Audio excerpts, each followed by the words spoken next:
কোনো প্রয়োজন নেই এরকম ব্যবহার করা, this is purely West of time. Bangla কোথায়, সোজা কোথায়, পাতি গুণ করতে যায় পার্সেন্টেজ। সো হ্যালো এভরিওয়ান, আজকে আমরা দেখব কিভাবে সহজে পার্সেন্টেজ বার করানো যায়। সো এই যে একটা কোয়েশ্চেন আছে এখানে 40% অফ 350। তো ছোটোবেলায় আমরা এটাকে কিভাবে করেছি যে 40% মানে 40%টা হাঁটাই নিচে 100 লাগাতাম। কার 40%? না 350। ঠিক এরকমটাই করতাম, দিয়ে কাটাকুটি করে অ্যান্সার বার করতাম। কিন্তু আমি বলবো এখন আর এইসব করার দরকার নেই। তাহলে এটা কি করে করা যাবে? দেখ, তুই যেখানেই পার্সেন্টেজ দেখতে পাবি দুটো শূন্য কেটে দিবি, পার্সেন্টেজের সঙ্গে দুটো শূন্য কেটে দিবি। যেমন দেখ, এই যে পার্সেন্টেজ এখানে আছে, পার্সেন্টেজের সঙ্গে দুটো শূন্য কাটবি, একটা শূন্য এখানে কাটলি, একটা শূন্য এখানে কাটলি, ব্যাস এবার পাতি গুণ 4 35 140 অ্যান্সার। একটা এক্সাম্পল দেখ, এখানে বলেছে 7% অফ 1200।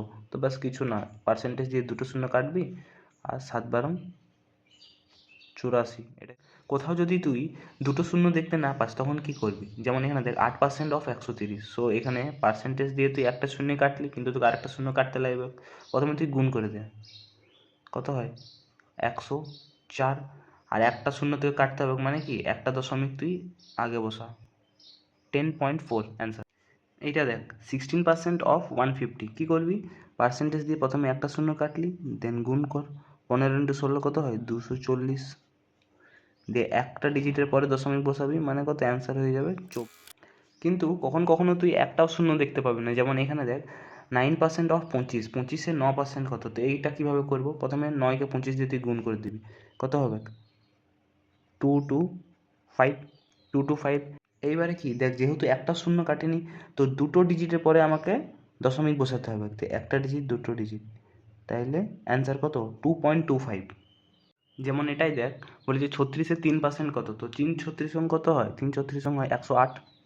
আর যেহেতু একটাও শূন্য কাটতে পারিনি তো দুটো ডিজিটের আগে আমাকে দশমিক বসাতে হবে, তাহলে 1.08 অ্যান্সার। এই এক্সাম্পলটাই দেখ, কোনো বাচ্চা যদি ধর এরকম করে করে যে 1.4 ডিভাইডেড বাই 100 কতর এটা? না 114। এবার তাকে কাটাকুটি করতে হবে, আর তার কাটতে কুটতেই তার জীবন কেটে যাবে। কিন্তু আমাদের দেখ সোজাসুজি গুণ করলেই অ্যান্সার চলে আসবে। তো চল গুণটা করি। প্রথমে এই দশমিকটাকে একটু ইগনোর কর, যেমন ও থেকে ইগনোর করেছে সেরকম। তো গুণ কর, 4 × 14 = 56, 56 6, হাতে রয়েছে 5, 4 14 × 14 আর 5 হয়েছে 19, 19 9, হাতে রইল 1, 14 × 14 আর 1 15। এটা আসছে অ্যান্সার 1596। দেখ দুটো ডিজিটের পর তো তোকে দশমিক বসাতেই হবে, আর এখানে অলরেডি একটা ডিজিটের আগে দশমিক বসানো আছে, তার মানে কি তোকে টোটাল 3টে ডিজিটের আগে দশমিক বসাতে হবে। তাহলে অ্যান্সার কত হয়ে যাবে রে? 1.596 এক্স্যাক্ট অ্যান্সার।